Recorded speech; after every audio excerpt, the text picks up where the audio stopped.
Is there one movie or TV show that you watched as a kid that has a special place in your heart? For me, it was definitely Anne of Green Gables, Anne of Avonlea. I remember going to the video store. Does anyone remember going to the video store? And getting that with my mom, and we would watch the whole thing. I loved it. I'm your host, Danielle Zapchenk, and today I meet someone who shares the same love of Anne, spelled with an E, Jen Farlow. She discusses finding the love of her life, God's goodness, courage, and wrestling with the grief, and her faith after tragedy struck. I remember on year 3, I said, wow, I'm looking to the future more than I'm looking backwards. That was shocking for me because I had spent the last 3 years just wishing for the past and memorializing the past, just with very little thought to the future. So to see after 3 years, I'm starting to anticipate a future again was really key for me. Here's my conversation with Jen Farlow. Well, Jen, welcome to the Parable Podcast. I am so glad you have joined me today. Thank you for being here, and tell us a little bit about who you are, where you live. Sure. So my name's Jen. I have an 8-year-old daughter, Alyssa, and we live in Maryland for 9 months out of the year. And I homeschool her. She's in 3rd grade right now. And we are basically the Gilmore Girls. We do everything together. And this past summer was pretty much my favorite summer ever because I had bought a summer residence during COVID, sight unseen, and had never been able to go to it until this past summer. And we spent the summer in Prince Edward Island, which is my favorite place in the entire world. And I'm just so blown away that we have a place there that we can call ours and get away to our little haven. I highly recommend it. It's the most magical, beautiful place.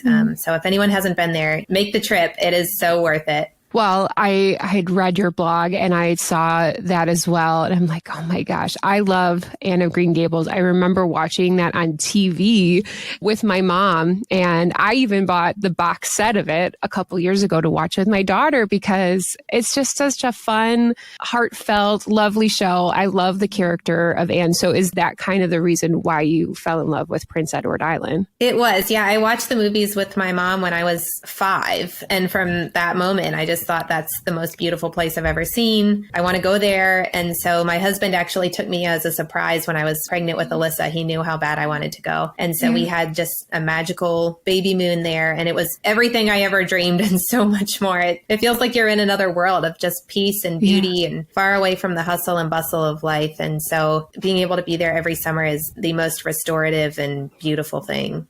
So, Jen, you are a single mom and you have a lovely daughter, Alyssa. Tell me about what community means to you. We have a mutual friend, Kathy and Greg.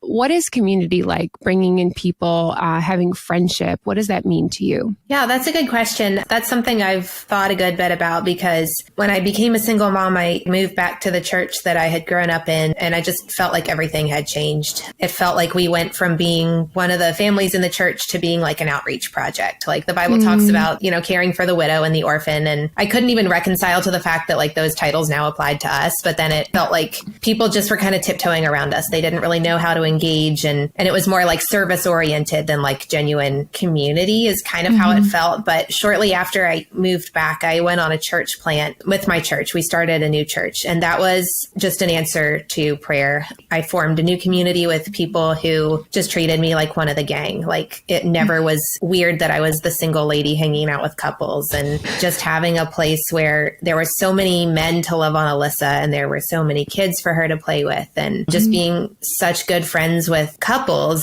And being one of the gang was so healing and restorative for me. Just feeling supported and like I'm normal. I'm part of people's lives. I'm important to them. And they're not just reaching out to me because they pity me. Has been really huge. And so I would say my church friends and my family, like I'm the oldest of 6 kids. And I never knew how badly I would need all those younger siblings that I used to help take care of. They've just been incredibly hands-on in Alyssa's life, just really being like her second parents, and her grandparents are amazing. And I just feel incredibly loved on.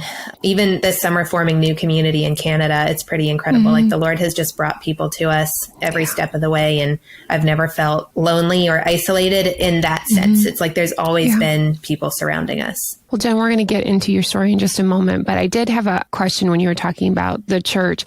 Did you grow up in the church? Is this something new to you? What has that relationship and faith journey look like for you?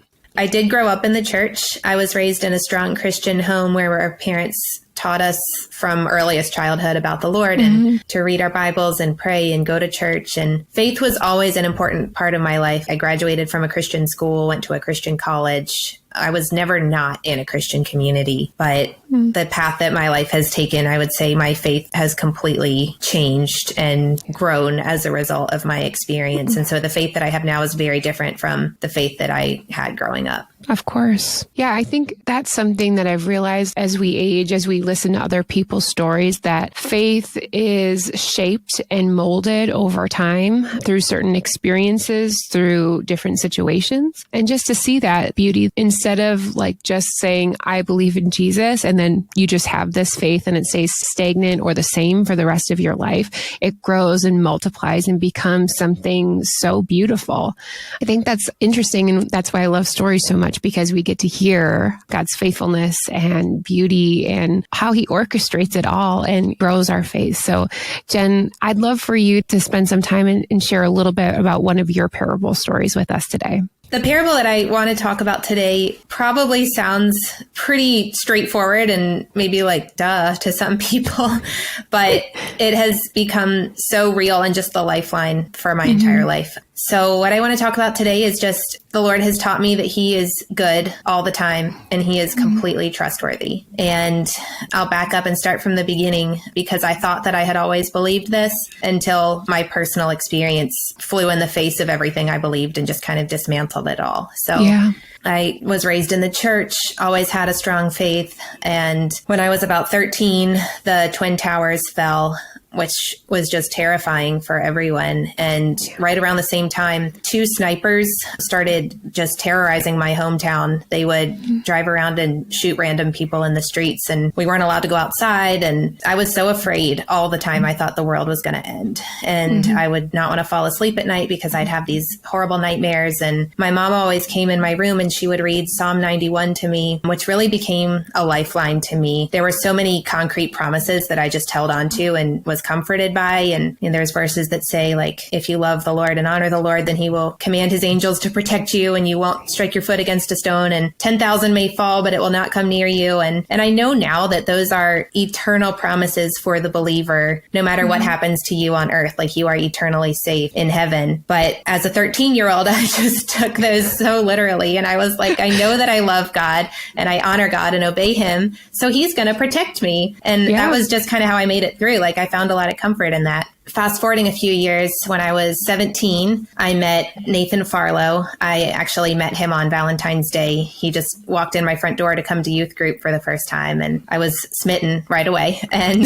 we became instant best friends and just had so much fun together. And then the night that I graduated high school, he talked to my dad and said, I really like your daughter. I want to date her. And so a couple months later, we started dating, and we dated for 4 years, long distance, all through college. And we were crazy about each other. Like we just knew pretty much right away that we were going to be married. And so those 4 years just became a waiting game of trying to make it through. And we were both really passionate about purity and saving sex for marriage. And so we just had to walk such a fine line of boundaries and restrictions and pacing ourselves and trying to make it through those 4 years. And it was really hard, but we just kept saying, you know, all the sacrifice is going to be so worth it. And when we're married, like we'll never have to say goodbye again. And the wait is worth everything. And so we just got through those 4 years just waiting to be together. And finally we were married in June 2010. And it was just the most magical fairy tale wedding. And we could finally be together and not have to say goodbye. And there were no restrictions. And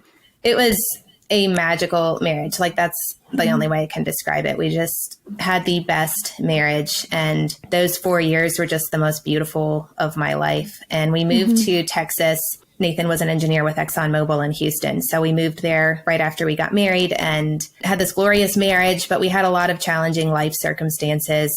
There were just a lot of things that we thought God was leading us to, and a lot of closed doors. We didn't understand why. So we would pray and seek the Lord. And like Nathan really wanted to go to Harvard Business School. That was a dream of his. And he worked so hard on the applications and the tests and the interview and was so close to the end of the process. And we're like, this is it. And then he found out that he hadn't gotten in, and we were just devastated because we really thought that had been the Lord. And then I lost my job very unexpectedly.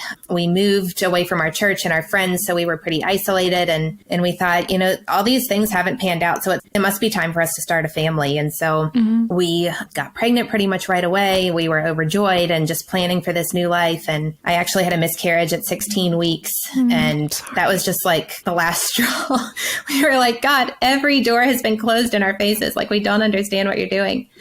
So Nathan started fasting and just saying, God, I can't pretend to know the future. I don't know what you have for us, but here I am. Like, I'm just surrendered to you. Whatever you want, I will do. And so he'd call me on his lunch break while he was fasting, and we would just pray and seek the Lord. And pretty much right after my miscarriage, I got pregnant with Alyssa, which was just such a gift and a blessing. And she was born in September of 2014. We were over the moon in love with her. And Nathan was working a turnaround overnight shift at ExxonMobil. So he would be at work all night. He'd come home early in the morning, go to bed for the day. And I remember telling a friend, I feel like a single mom because I'm doing this all by myself. And literally 2 days later, on October 5th, he texted me in the middle of the night and he said, hey, work was slow, so I'm going to be home early. I am praying for you. I can't wait to see you. And I woke up a few hours later and there was sunlight streaming in the window. It was a beautiful Sunday morning and he wasn't there. And I remember just thinking, okay, maybe there was an accident. He was caught in traffic. It's fine. So I fed Alyssa and time just kept going on. He did not come home and I started worrying, and I just said, no, like if anything had happened, somebody would come to tell me. And literally the moment I thought that, there was a knock on the front door and my heart just stopped. Like, I think I knew in that moment.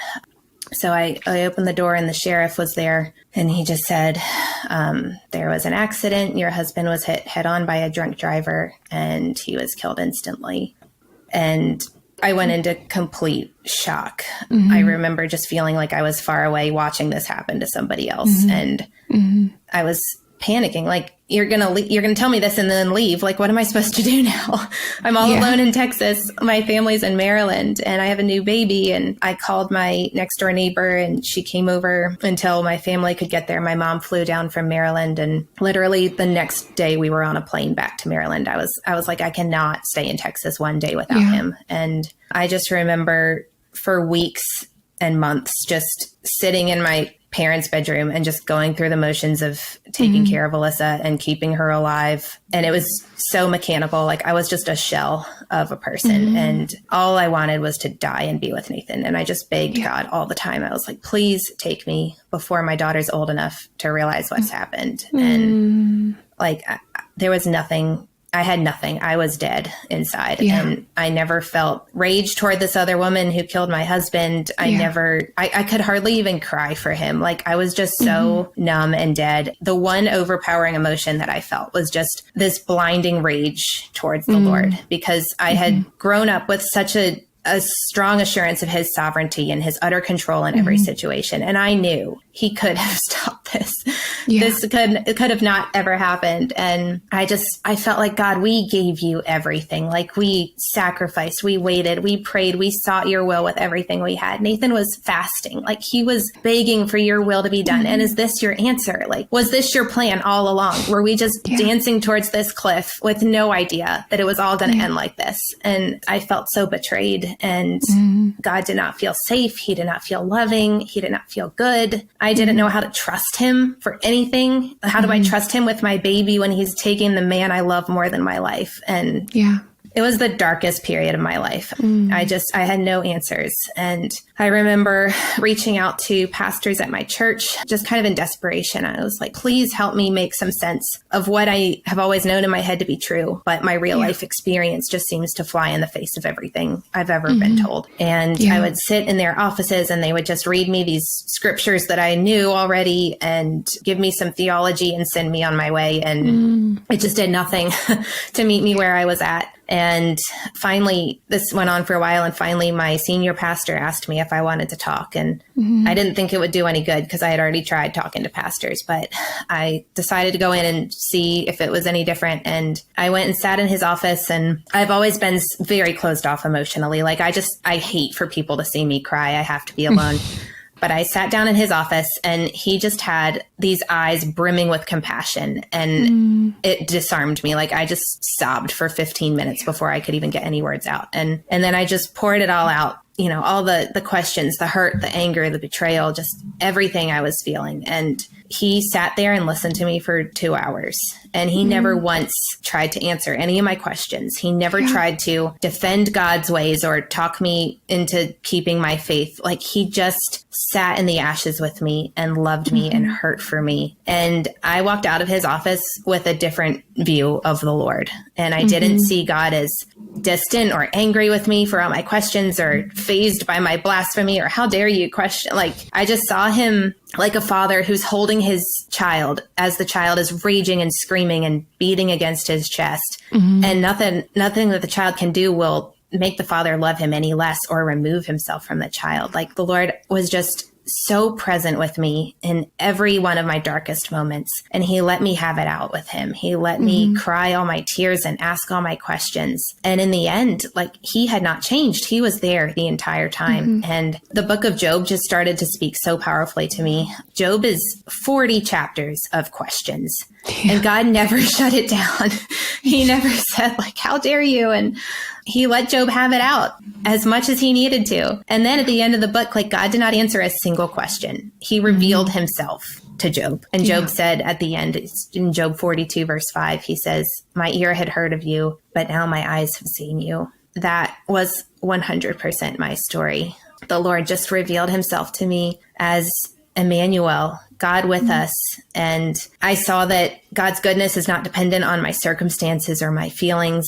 It is shown in Jesus and in what Jesus did on the cross for us and in how he walks with us every moment through the darkest valleys. He never once leaves us to figure it out or go it alone. And in the end, you know, we've got the 2 Corinthians 4:17 says that these light and momentary afflictions are preparing us for a weight of glory beyond all comparison. And we have so much to look forward to. Like Nathan's not going to come back in my lifetime. Like this is the road that I've been called to walk. And yet I know that when I get to heaven, it's going to be a light and momentary affliction because of the glory that awaits us. And I am so looking forward to that. And I think the most profound thing in my story is that in the beginning, people would just say, I think they're trying to make me feel better, but they would say, oh, you're 26, like you're young, you're going to find somebody else. And that has not been a part of my story. And I think that that is just a beautiful testimony to the Lord walking with me. It's not he sends something to make all the pain go away. He's present in that brokenness, and that brokenness may last until the rest of my life, but it does not change who God is and how present he is and how he walks with us. And so I can say with confidence today that God is good and he is trustworthy and he has never once failed me. No matter what my personal experience seemed to say, that does not define the Lord. And he has healed me from the inside out, and he's given me joy in the brokenness. And he's given me a faith that feels unshakable because it has been tested and tried. And I just know who he is. In spite of it all and because of it all. That's good, Jen. Thank you for sharing about Nathan. You know, I don't say this lightly, that as painful as that is, the beauty and the love that you had, it still continues, and you have grown from that experience, as painful. I'd love for you to take me back when you said you were younger, when your mom was talking about Psalm 91 and, you know, trying to give you comfort. And there is that mindset of when you are a Christian, if you believe these things, that God is going to protect us. But I always am reminded of like when Jesus went to the cross, that was brutal, that was painful. And he did that for his kids, that we're going to have to walk through these things as well that are painful and that will cause suffering. I think it's easy for us to gloss over that, the cost of suffering in our lives, because we don't want that. So talk to me a little bit about the process of you, because even before Nathan had been killed, you were struggling. You were trying to figure things out. Like, this is the path that God led you towards. How do we better understand, figure that out for ourselves, of realizing it's okay to suffer. It's okay to question. It's okay to walk through a season where we thought we were going one way, but now we're going to another. One thing that we were 25 and we felt like we were having a midlife crisis, honestly. And it was so jarring. And I think that just kind of widened our perspective. There's a proverb that says, man plans his way, but the Lord directs his steps. And both of us were big planners. We were always looking to the future. And I think the Lord was just kind of breaking us of that and saying, you think you've got your life mapped out, but actually what I have for you could be completely different. And it is such a dance of listening to the Lord, because he doesn't tell us to stop dreaming. Like, he puts dreams and visions in our hearts, and he puts gifts in us and talents that are part of his plan to use us in the world. And so it's a dance between being totally surrendered to him, but also leaning in and saying, Lord, you've put these signs here and these desires, and like, how are they all going to fit together? And like, how are you leading us? And so I would say we grew so much in our faith through that season of just disappointment and shut doors, because we had to acknowledge we don't own any of this. Like, our future is not ours. It is in God's hands. And no matter what heartbreak or disappointment, like, we know that it's leading to something good. And I think those were the seeds of the lesson that the Lord was going to teach me, because it was slowly but steadily dismantling like the worldview that I'd grown up with, where if you do A, B, and C, then God will do his part and, do X, Y, and Z. It's like, no, he calls us to step out in obedience and in faith. And he actually guarantees that we're going to have trouble. Like Jesus told his disciples, in the world you will have trouble, but take heart, I have overcome the world. And so I don't know why so many of us have grown up with this, that if you love God, then life should be relatively easy and pain-free. But it's there. It's pretty deep rooted. And it kind of takes this personal experience to dismantle that. And one thing that encouraged me so much was this short devotional book that I read. It's called 90 Days of God's Goodness. It's by Randy Alcorn. And it is filled with stories of like the worst suffering I can imagine. I thought I was suffering. These people, it's unreal what some of these people have gone through, and just their faith and their testimonies. Like, there's a verse in Revelation that says we've overcome by the blood of the Lamb and by the word of our testimony. And so every time that we have a chance to overcome and we go through something really hard, that becomes a testimony that then encourages other people who think they can't make it out, like they can't see the other side. And so I was so encouraged by those testimonies in my darkest hour. And I think that's just something that needs to be shared more, is just following Jesus is hard and it's painful and you will suffer, but you can take heart because he is with you and he has already overcome.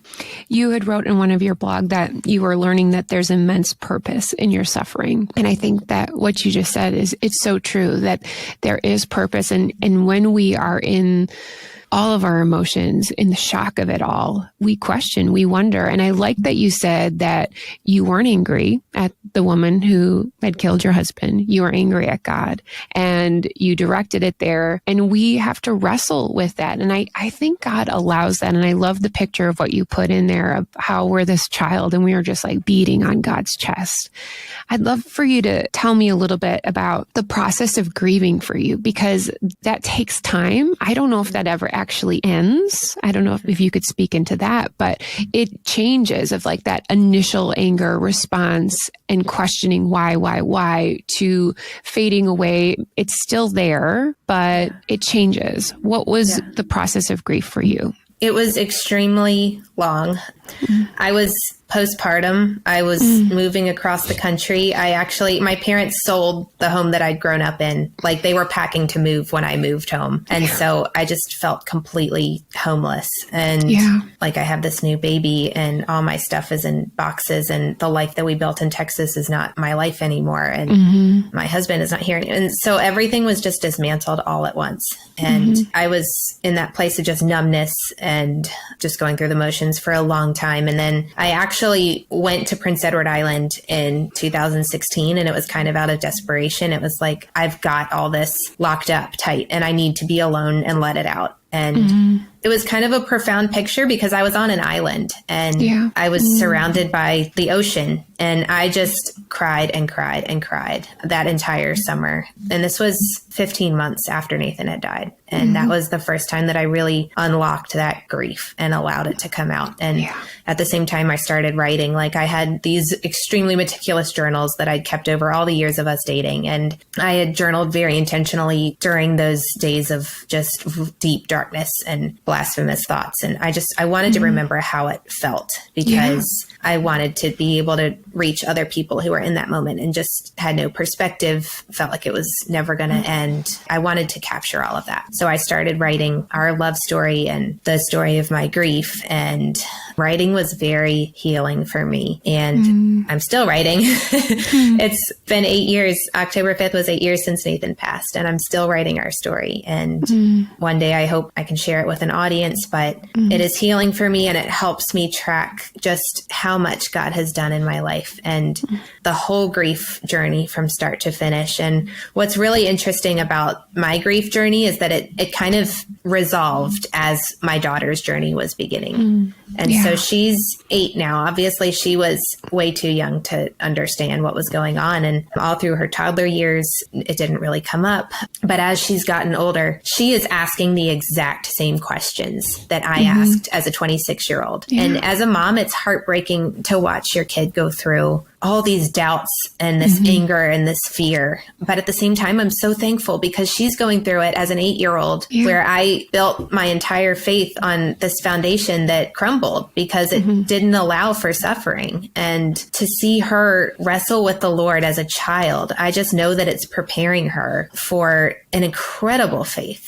Like, I know that the Lord is healing her. And I told her this morning, she was, just having this big meltdown, doesn't understand the process. Why is this happening to me? And I told her, when there's something inside you that's not well, you have surgery, and surgery is bloody and it's messy and it's hard and it's painful, but the surgery heals you from the inside out. And so one day you're going to be on the other side, and God will have touched all those broken places in you and made them whole again. And then you're going to have a faith that is unshakable. And so, as hard as it is to watch her go through this, I just have so much faith for what God's doing in her. And I'm really excited to see her journey kind of mirroring mine. And knowing where I've ended up, I just know the Lord's going to do the same work in her life. And so I don't want to put a time limit on it. I don't want to try to answer her questions or rush her through the process, because God's going to reveal himself to her in his own timing. Yeah, that's a good point that you talked about, how Alyssa is kind of mirroring what you have gone through just from a younger perspective. And that's the beauty of relationship, whether it is a parent-child relationship or a friendship, is that maybe it's not exact, but we have these same similar emotions that we go through in our life. And so when we can reach out and have somebody that we can share, we can be honest and authentic with, gosh, it just feels so good to know I've been through this.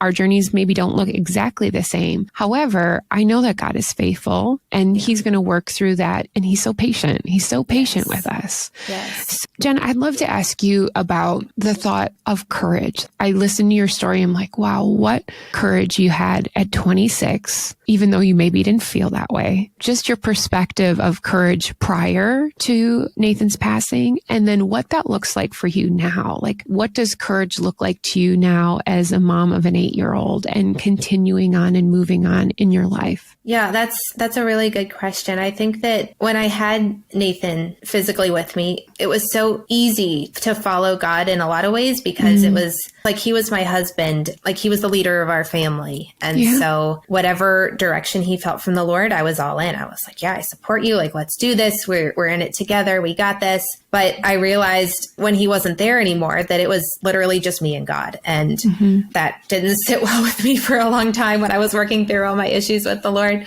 I didn't know how to trust him. I didn't know what it meant for him to be a father to the fatherless and a husband to the widow. That honestly, those verses just made me so angry because I was like, this could have been prevented. Like we could have never been a widow and an orphan in the first place. But gradually, I think as the Lord continued to heal me and I just grew more and more in trusting him and listening to his voice. And like I mentioned, we were very entrenched in this community and I felt the Lord calling me out of that in a way to just a season of experiencing him, like just me and him, not looking to these friends or relatives or spiritual giants in my life. Like, hey, what do you think the Lord's telling me? Because that's always been my tendency if I'm at any kind of a crossroads. It's to gather everyone's advice and like what makes the most sense logically. And I just felt like I was supposed to press in deeper with the Lord and just learn what it means to hear his voice and follow him. And so the courageous path that he called me to was to go to Europe in 2020 at the beginning of a pandemic and to live in France and England for 5 months while the whole world was in lockdown. And we had literally put all our stuff in storage, planned to be there, got there. And the day after we arrived in France, the president shut the country down for 60 days. And so everybody was calling me saying, come home. Like, this is a terrible mistake. and I really sought the Lord and I felt him telling me to stay. It was like the whole world was in the same boat. There was no really safe place. And we had just packed up, like we were homeless. There was nothing to go back to. And so we hunkered down and we stayed. And at the end of lockdown, we had the country to ourselves. Nobody else was traveling. There were no tourists. Everything opened up again. And we just had free run of France. And then we went to England and we did the same thing. And it was the most incredible 5 months of being a tourist in an empty country where all the locals are just so happy to see you. But that whole 5 months, I am a planner and nobody could plan for COVID. Like just nobody saw then one day to the next. Everything was so different. So literally every single day for 5 months was, what do we do today, Lord? Do we stay? Do we go?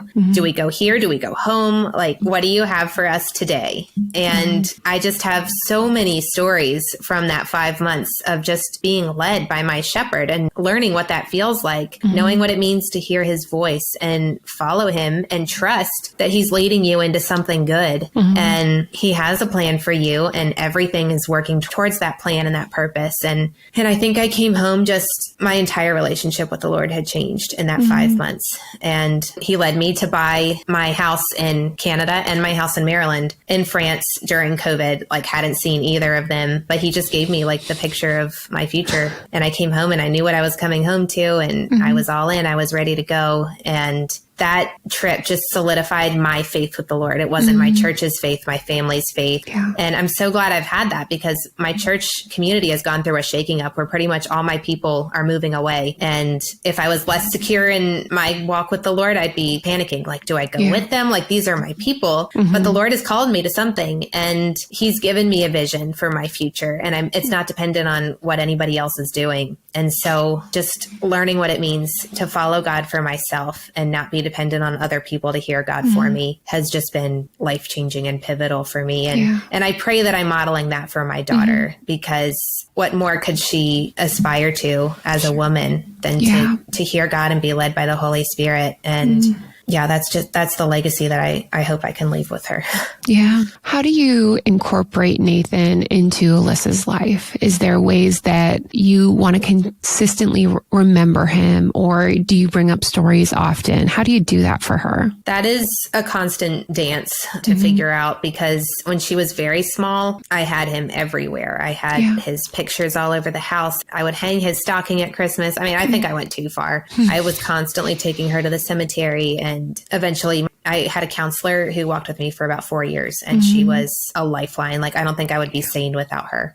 But she eventually just said, look, Alyssa is trying to make sense of her reality and Nathan is not physically here. Like he is not part of her reality. And she has to have space to grow up into this life that she has and then initiate when she wants to talk about him.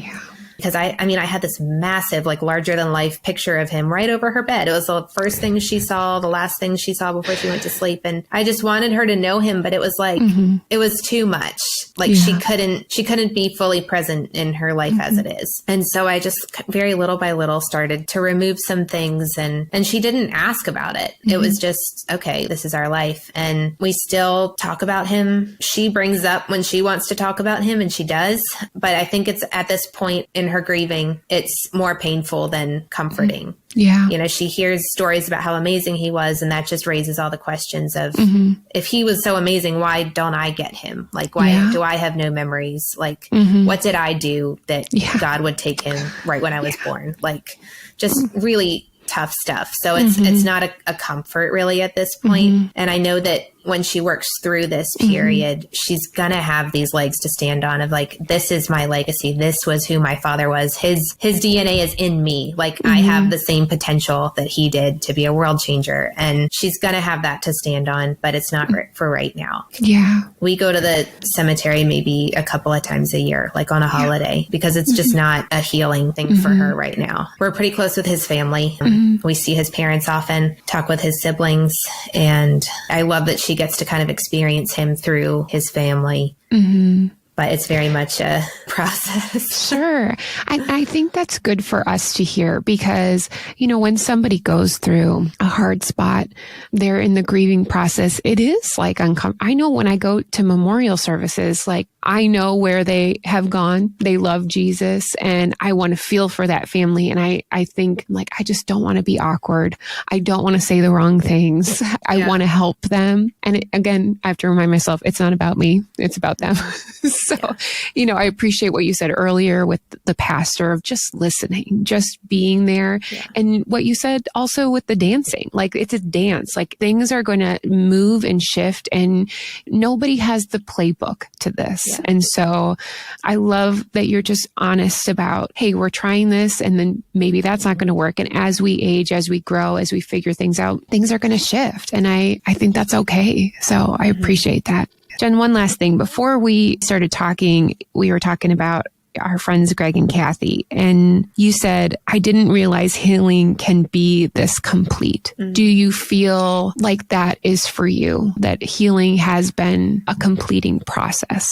I think I do. I look back at specific milestones. Like I remember on year 3, I said, wow, I'm looking to the future more than I'm looking backwards. And that was shocking for me because I had spent the last 3 years just wishing for the past and memorializing the past, just with very little thought to the future. So to see after 3 years, I'm starting to anticipate a future again was really key for me. And this past year, on the 8 years, both of my brothers called me independently of each other. And they said, hey, we just want to encourage you. Like 7 is the number of completion and 8 is the biblical number of new beginnings. And they were so encouraging. They were like, you've crushed this first season and we feel like God has something else for you going ahead into year 8. And I've had a very similar sense, just that the grieving was completed in that first 7 years.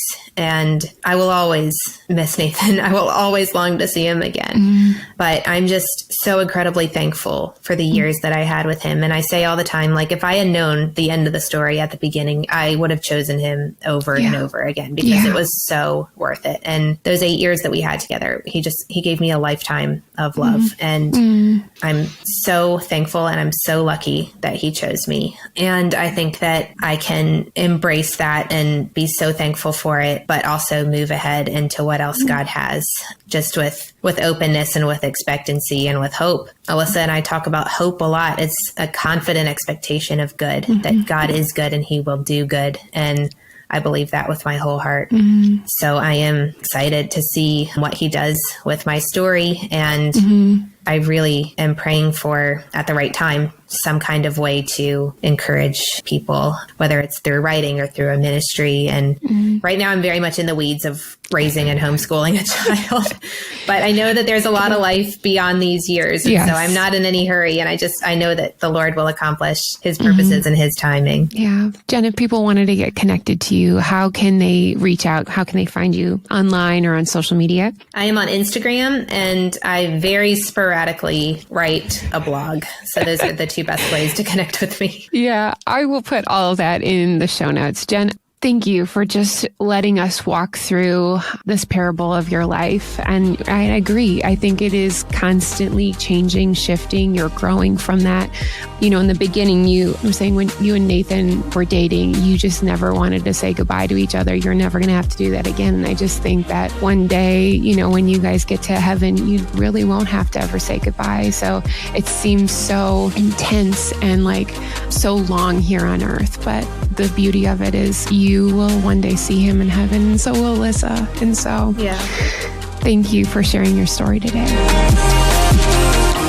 Hearing stories like Jen's reminds me that God uses all things, all emotions, and all situations to further our connection with him, even when we just want to pound on his chest and ask why. To learn more about Jen, go ahead and visit DanielleZapchenk.com if you'd like to connect with her more. For those of you that need to process through what Jen said today, here are 2 takeaway questions. Number 1, do you need to take a self-assessment on how you imagine your life is going, or you imagine how it would go? Do you believe that when you have a relationship with God that he protects it all? And truly he does, but we have this idea of what that protection looks like. So as you journal, is there anything you need to let go of? Number 2, we mentioned the statement, I never knew healing could be this complete. How does that concept make you feel? Have you ever experienced that or wondered, is that possible? Is healing, feeling complete, even possible for me? Thank you so much for listening to the Parable Podcast. Subscribe wherever you listen, whether on Apple, Spotify, or even on YouTube, and leave a rating review. That really helps people find out about the podcast, and also just sharing that with a friend. You never know what kind of encouragement people need. Thank you to my technical producer of a husband, Eric, for editing this podcast. And that is going to do it for today. I appreciate that you spent some time with me. Remember, your parable, it showcases that God is good and he is trustworthy. We'll see you back again next week on the Parable Podcast.